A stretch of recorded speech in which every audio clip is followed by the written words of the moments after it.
దేవుని పరిశుద్ధ నామమునకు మహిమ ఘనత ప్రభావములు కలుగును గాక. ప్రభునందు ప్రియమైన దేవుని బిడ్డలారా, దేవుడు చేసిన మేలులు ఉపకారములు మనం మరువకూడదు. ఎందుకంటే మన జీవితంలో దేవుని ద్వారా ఎన్నో మేలులు ఆశీర్వాదములు పొందుతుంది.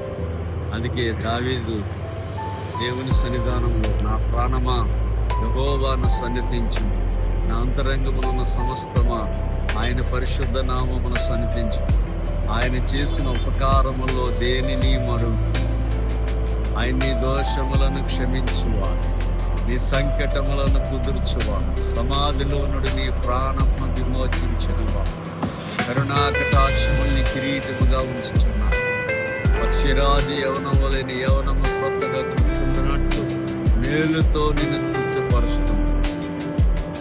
పరిశుద్ధ గ్రంథంలో మనం చూస్తున్నాం. కనుక ప్రియులారా, దేవుని సన్నిధానంలో దేవుడు చేసిన మేలుకి మనం ఏమిచ్చి ఆయన రుణాన్ని తీర్చుకోవాలి. దేవుడు మనకు ఆయుష్నిచ్చాడు, ఆరోగ్యాన్ని ఇచ్చాడు, అందం ఇచ్చాడు, బుద్ధి జ్ఞానం ఇచ్చాడు, సర్వ సంపదలు ఇచ్చాడు.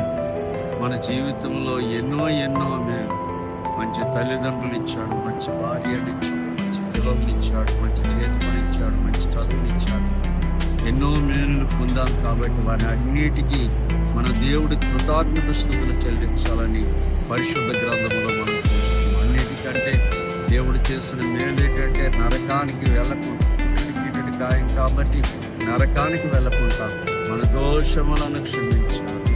మన దోషముల నుంచి విడిపించడానికి యేసు క్రీస్తు ఈయన పాపముల సిలువలో ఆయన చిత్రహింసలను గురించి ఆయన పరిశుద్ధ రక్తాన్ని సిందించి మన పాపములు మనం ఒప్పుకుంటే యేసు క్రీస్తు రక్తము ప్రతి పాపము నుండి విడిపించునని, మన దోషములను క్షమించి, మన రోగముల నుంచి విడిపించి, మన జీవితంలో ఎన్నో మేలు చేసి ఎన్నో మేలు పొంది ఉన్నాం. కాబట్టి కృతజ్ఞత గలవారమై అనుదినము ఆత్మస్వరూపైన దేవుణ్ణి ఆత్మతో ఆరాధిద్దాం, సత్యముతో ఆరాధిద్దాం, దేవుని కృతజ్ఞత కలిగి జీవిద్దాం.